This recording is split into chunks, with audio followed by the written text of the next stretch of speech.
Hello, welcome to Interdependent Study, our podcast where we engage in the learning and unlearning work for social justice and collective liberation. I'm Aaron. And I'm Damien. Thank you so much for joining us today. For those new to our podcast, Interdependent Study is meant to be a space and community for folks who believe in and want to do the work for social justice.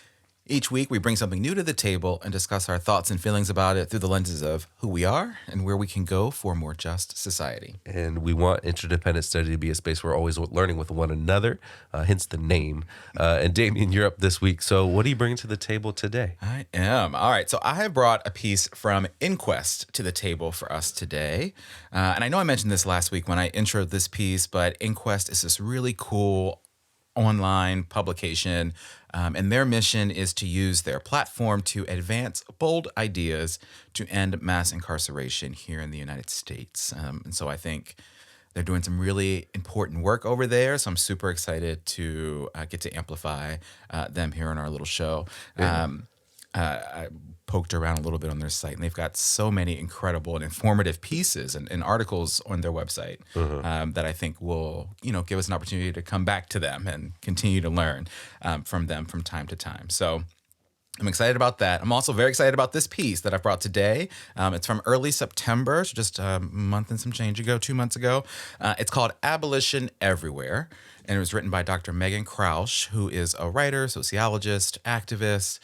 Their work's been featured in lots of cool places like Truth Out, In These Times, and even Inside Higher Ed, which is a bar professional alley. Yeah. This piece, though, Abolition Everywhere, I don't know, it was incredible. I think to put it simply, this was an exploration of some of the abolitionist organizing that's taking place in Republican-controlled states and regions across the country, but particularly in the South, and the many lessons that have been and can continue to be learned from that great work. Yeah. And so, I'm excited about this piece. I'm excited to chat about it. I'm excited to see what, you took from this piece in particular. Yeah. Where do you want to start? Yeah, this was great. I thought it was, such a great article.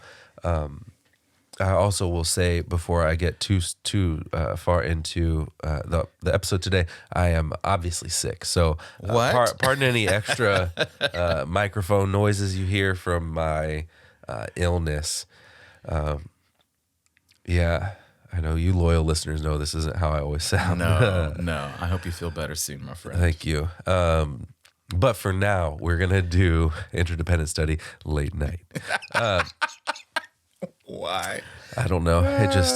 It hit me as a fun joke. But back to the article. I loved it. I love this reality that abolition is everywhere. Yes. It just looks different based on the conditions on the ground and the conditions that people have to survive in those spaces. And we can't write off the South and these other areas that are governed, perhaps we should say occupied, by these right-wing authoritarians. These red states, so-called red states, are, I say occupied because we think of them as red states, but the reality is, as Ashley Woodard Henderson says, quote, "It isn't that all residents of these places are conservative, but their elected politicians are, and have successfully engineered their way to power through gerrymandering and voter suppression." So these places are controlled politically by conservatives who have gained and clung to power by tipping the scales for themselves, by rigging the game in their own names. But it's home to some of the most radical people you can imagine who are doing some amazing abolitionist things. And that's always been the case. Always, yes. And they're squarely facing this current fascist turn throughout red states and creating avenues for creation in the space of resistance of these authoritarian regimes. Yeah, absolutely. I think Meghan even opens the piece by talking about how, the South is a space where this has always been happening, right? Always, and in many ways it originated in some of these spaces, right? Some of this work. And so I love that. I love the Meghan's use of Ashley Woodard Henderson. And I actually highlighted that quote too. I think that Ashley, of course, is from the Movement for Black Lives and the Highlander Research and Education Center. Which has been a home to this work for a long time, too. Absolutely. And so I think one of the things that stood out to me from this piece and sort of as an important takeaway was when Meghan talked about the importance of being understanding and mindful of the dynamic that's at play in these red states. And so they used Ashley Woodard Henderson's quote there, which I love, this idea that, these places aren't necessarily full of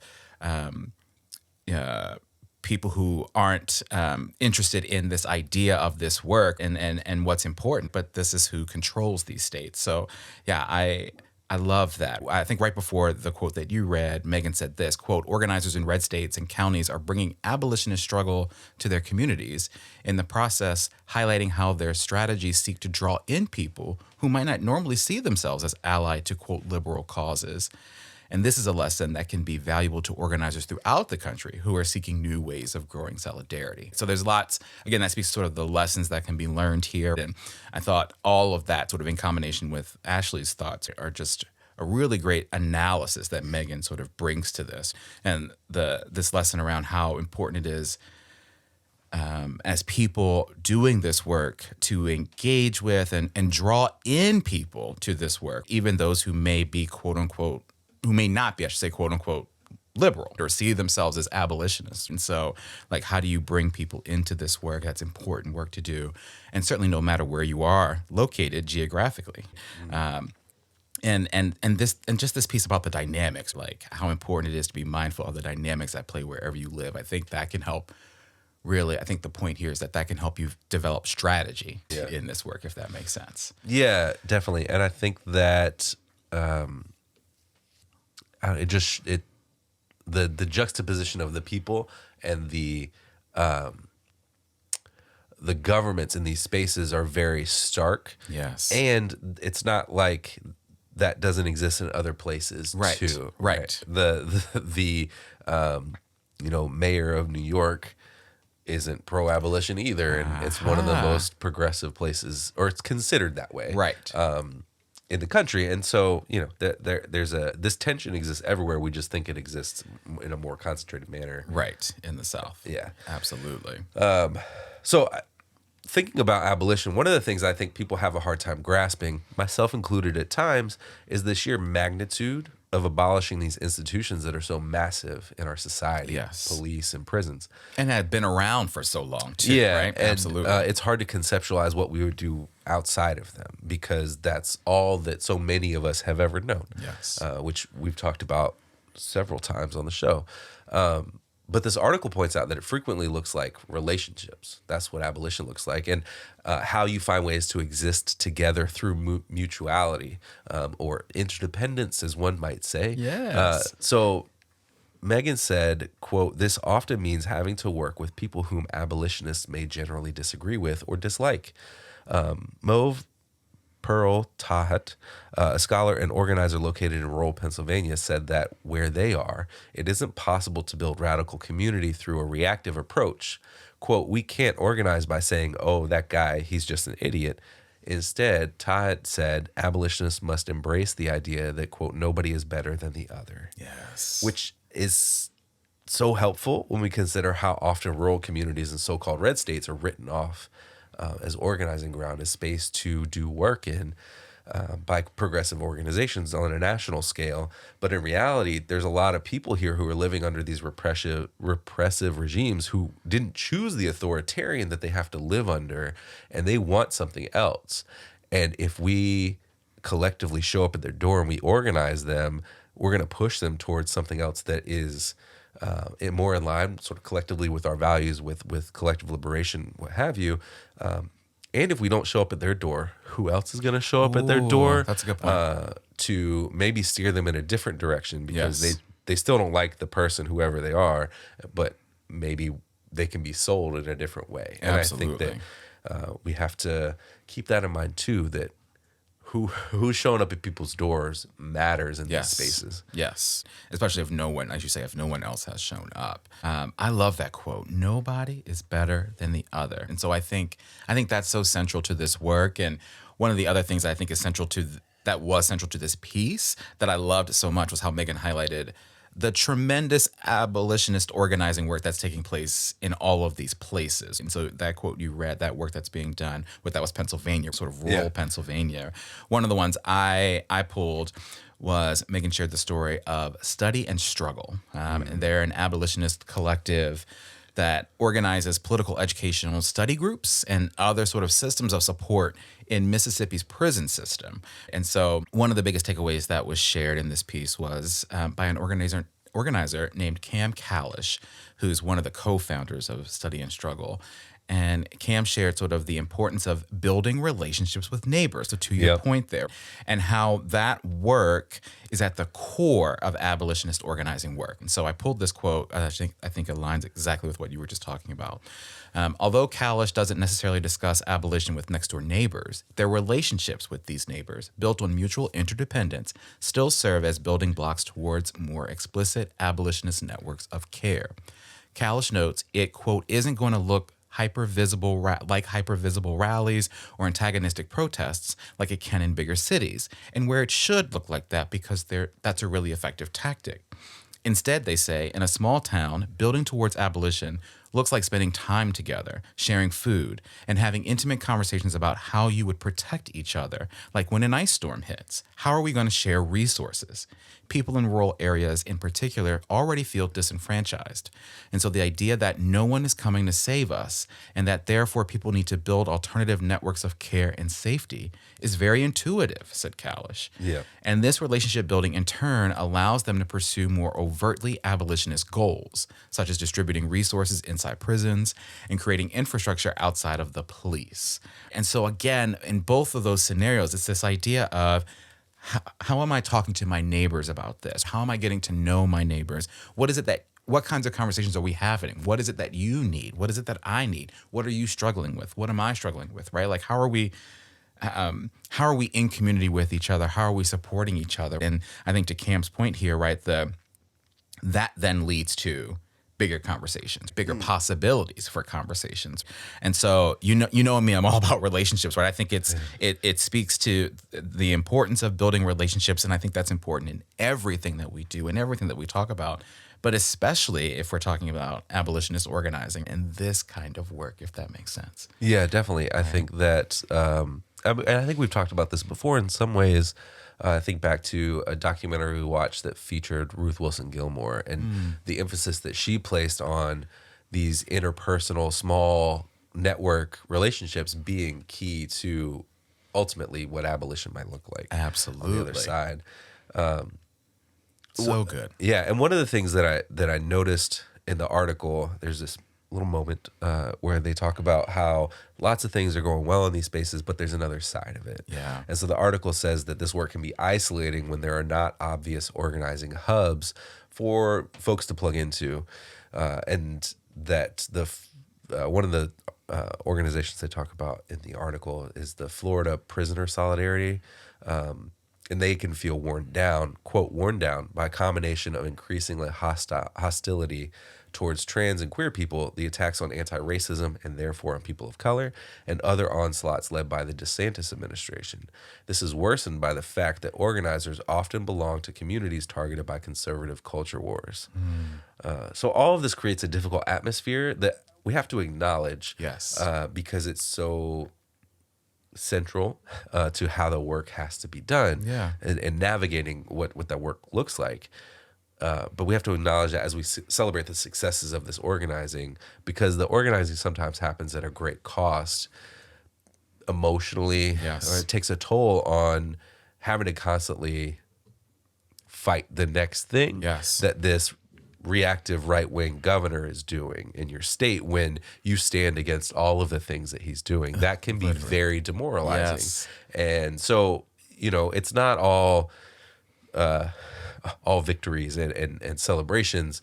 There's a real issue with how the work is done. And I think that that's a reality that we have to sort of grapple with as well in terms of how people are navigating all of this. Absolutely. That's such a good point. And I think we've talked before in the podcast about the importance of rest, the importance of sort of acknowledging the setbacks in this work. And I think all of this, I'm so glad you brought that. Like, to me, it connects to what we just both talked about with relationships. Like, if you're in relationship with people and doing this work together, you can then have honest conversations about how you're feeling worn down by all of this that's happening. And you're right, that has an impact on you emotionally, spiritually, like intellectually, physically in some cases. Like your body will oftentimes force you to rest when it's too Right. late, maybe.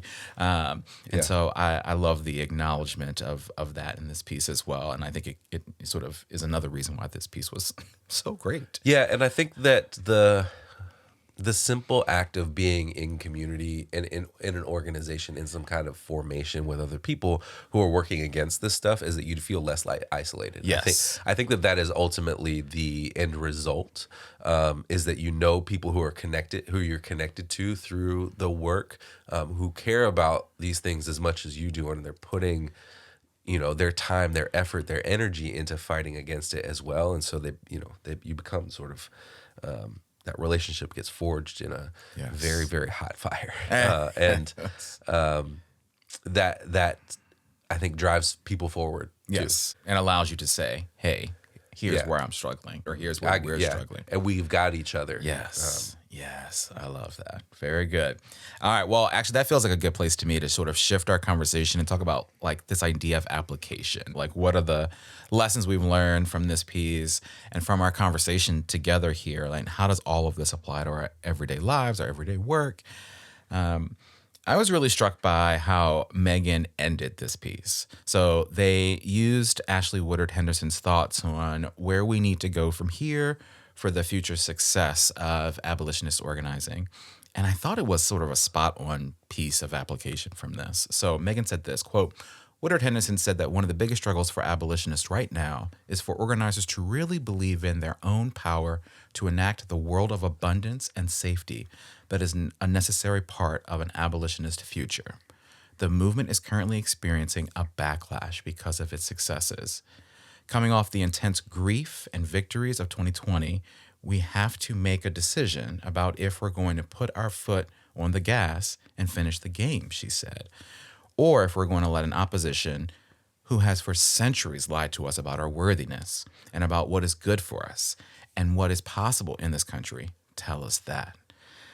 And so, those to me were really powerful words from both Meghan and Ashley, and sort of a powerful call to action, if you will.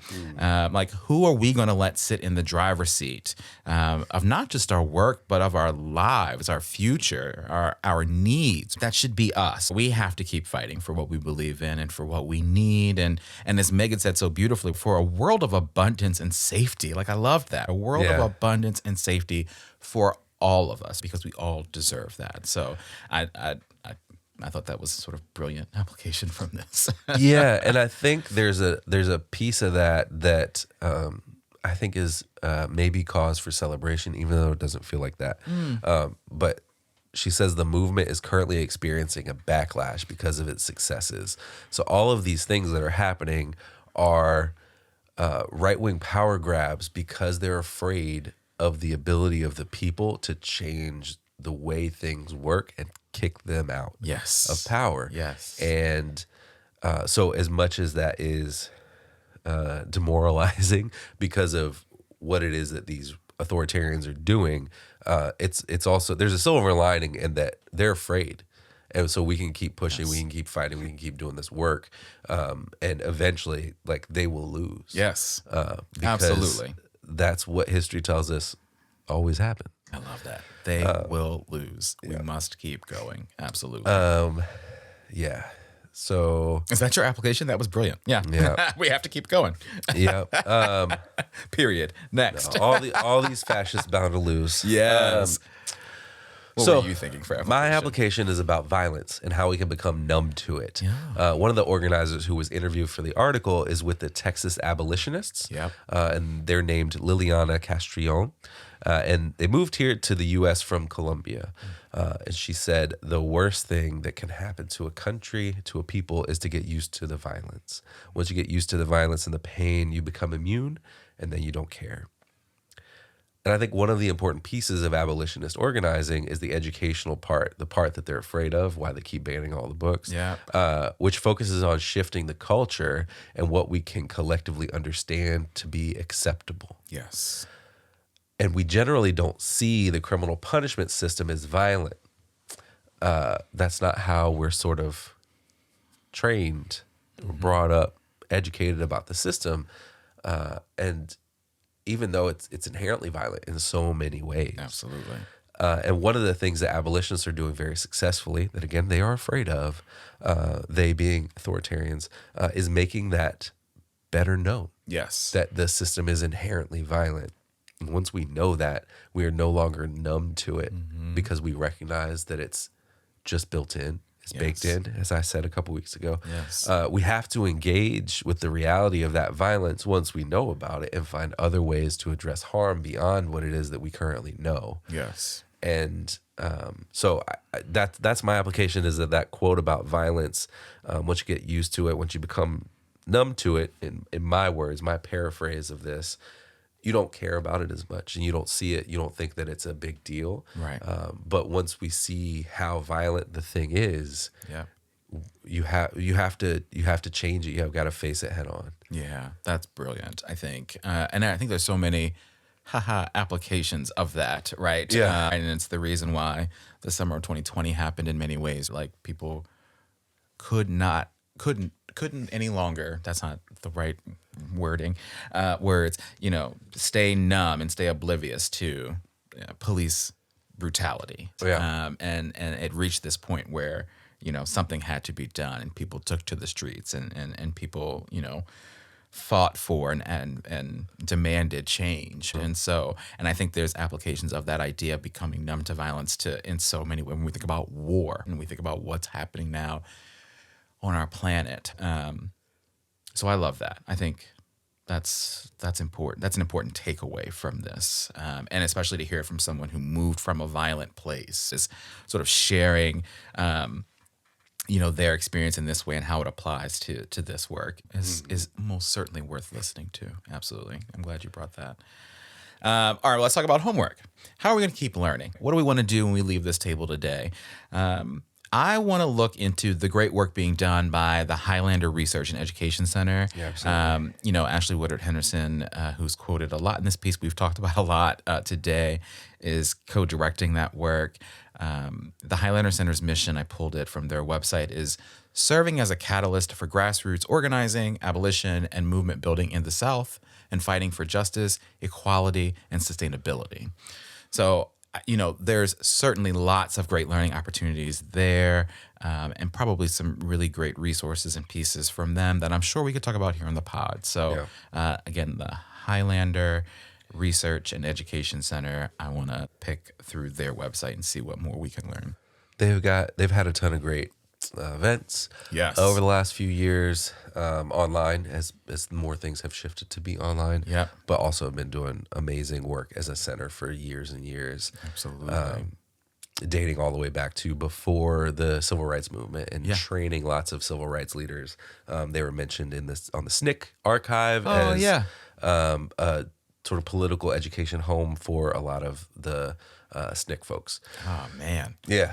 That was such a good piece, a good sort of digital archive that we got to talk about here too. So good stuff all around. What do you think about homework? So lots of great organizations were mentioned. I want to, in the article, I want to learn more about the Florida Prisoner Solidarity organization, which is mentioned, as I mentioned them earlier, but they won a campaign to make phone calls from the jail in Alachua County free and unlimited, versus being 21 cents a minute, I believe was the charge before. So this is a real example of the theme of this article about how this radical work is happening regardless of the political realities of authoritarian governments in these so-called red states. There's a lot of stuff happening in places where we don't think it would be happening. Right. So let's keep learning about this radical work happening in places we don't expect. So that's my homework. I love that. Like, it pains me that, we have this criminal punishment system and folks are in these jails in this county, but the idea of